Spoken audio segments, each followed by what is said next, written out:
Bertemu kembali dengan Novat Ozil di channelnya Starting Football Olahraga ya kawan ya.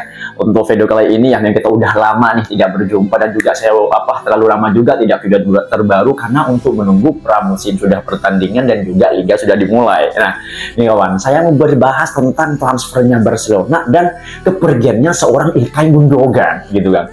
Ilkay Gundogan ternyata dia back to Manchester City ya, yang udah kabarnya sama Fabrizio Romano udah here we go. Gue mikirnya begini kawan, kok bisa lah sekelas Ilkay Gundogan balik ke sana? Kurang apa? Coba lah, sekelas Ilkay Gundogan yang udah datang ke Barca secara gratis, rela gajinya diturunin gitu kan, mainnya juga bagus, nggak rentan cedera juga gitu, malah dibuang hanya dengan gara-gara satu pemain gitu.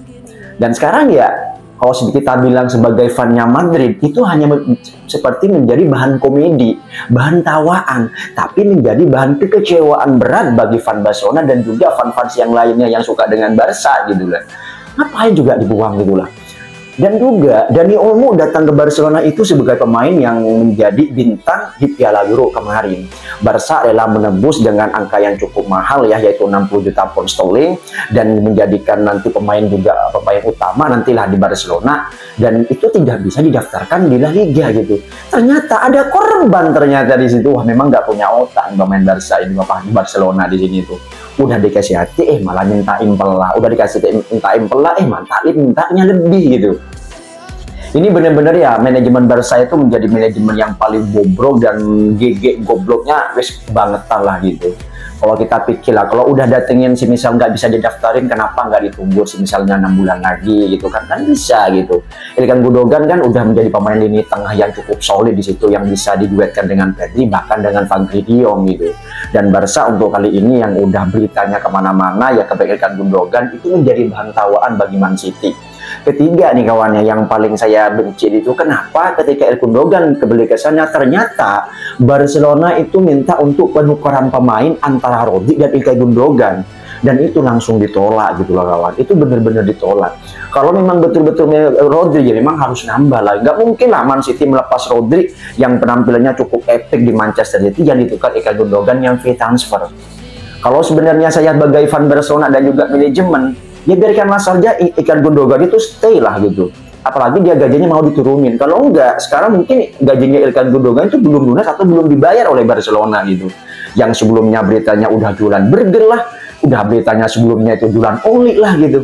Apa yang mau dibanggain untuk Barcelona kali ini itu? Laporta menurut saya itu terlalu cepat mengambil keputusan. Lihatin, kalau misalnya nanti tahun ini tetap dia puasa gelar, tidak juara La Liga, ataupun tidak masuk ke final Liga Champions lah, atau nanti tidak juara Copa del Rey lah, dan itu bisa membuat Barcelona betul-betul menjadi klub yang sangat bobrok dan sangat tidak punya akal pikir untuk berpikir lebih panjang lagi gitu kan. Gue juga heran lah gitu ya. Yang sebelumnya juga ada Vitor Roque yang udah didatangin dari klub Brazil ya ke Barcelona, ternyata di zamannya Xavi itu tidak dipakai juga, dan Deco pun katanya itu mau minjamkan pemain ke Everton atau ke Arab Saudi. Tambah pemain satu ini, kasihan lah, umur 19 tahun, katanya itu udah mau dijual mahal, nggak guna juga gitu. Yang ngatain klub sebelah katanya itu main 17 tahun gini. Kalau cuma hanya mengandalkan pemain kayak Yamal atau depannya Lewandowski itu udah tua, betul. Untuk Barcelona sekarang memang dilatih Hansi Flick. Terus kalau misal itu tidak ada suntikan dana, ya suntikan dana untuk bisa membeli pemain, ya mungkin Hansi Flick agak sedikit kesulitan untuk bisa mengembangkan dan merubah pemain dari Tiki Taka ke zamannya Hansi Flick yang sekarang. Ya memang dia seperti itu. Ya Xavi memang untuk Xavi memang sudah power, tapi Hansi Flick sini agak sedikit garu-garu kepala lah, kadang pemain seadanya kan gitu kan. Ilkay Gundogan udah di pivot tengahnya udah pergi gitu. Dani Olmo didaftarin. Kenapa? Dani Olmo itu sudah mempunyai rentang cedera ketika dia bermain di RB Leipzig. Dan kalau sekarang semisal dia itu semisal main di Barca, kalau rentan cedera, ya dia akan berjajan dengan kayak Pedri ya, cedera ketika ada di Piala Euro, ada Frenkie de Jong, ada juga Gavi gitu ya. Dan kalau seumpamanya cedera itu nggak dibuang, mungkin Ilkay Gundogan di tengah, dan satunya itu Dani Olmo, dan satunya bisa Frenkie de Jong. Cuman Frenkie de Jong di sini itu bukan tidak konsisten lagi, cuman bukan momennya aja Frenkie de Jong itu main di Barca gitu. Ya, Kalau semuanya Eva Gideon itu tidak muter-muter, kebanyakan sering-sering gol terjadi itu keseringan apa namanya itu Eva Gideon ini hilang gitu. Dan sekarang itu udah berapa bulan dia itu Eva Gideon itu tidak bermain dengan Barca karena ada cedera itu. Gak mikir lah Barca itu menurut saya itu. Udah pergi satunya kayak gini itu, apa yang mau diharapkan lagi untuk dari Barca untuk tahun ini itu. Kalau misalnya dia tidak mendukung Barca lah, bagi fans yang lain mending udah stop dulu lah dukung Barca. Barca sekarang itu menurut saya itu ya penuh dengan penyakit, penuh dengan virus itu. Artinya itu tidak berpikir lebih panjang dan terlalu cepat mengambil keputusan. Lihatin kalau misal tahun ini Barca itu tetap puasa gelar, wes demo aja tuh Barcelona itu, gak usah terlalu nama nunggu-nunggu kayak gitu, di demo gitu. Ngapain gitu? Laporta itu yang harus dibuang itu bukan pemainnya sih. Pemain itu gak ada yang salah. Dekonya itu lu suruh buang. Deko itu tidak tahu. Kalau memang dia itu apa misal jadi agen aja. Nggak usah jadi manajemen gitu kalau dengan pemain gitu. Dia apa ya, kurang efektif kalau misalnya Deko itu untuk mencari pemain. Laporta terlalu percaya sama dia itu. Terlalu percaya. Misalnya Deko ini tidak pinter dalam hal merekrut pemain, nggak usah jadi agent gitu. Nggak usah jadi agent. Kalau memang mau pengalaman di agent ya udah jadiin aja, jalan di manajemen gitu. Apalagi Barca sekarang itu ya kesulitan dalam keuangan ya, sponsor pun tetap berjalan, dan juga yang lainnya udah Yerwigo lah, sayang botak itu udah juga Girona gitu.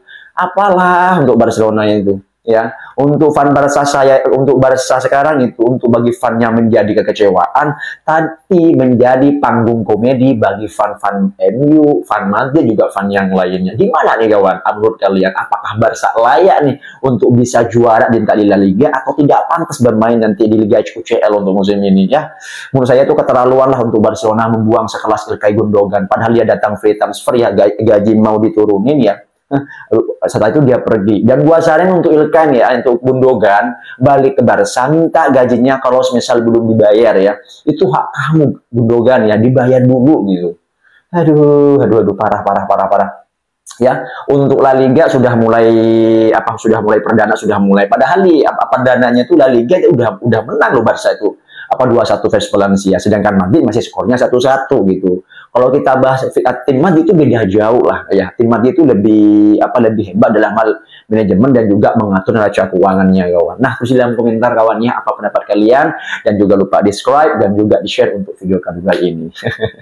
Dasar Barca nggak punya otak ya.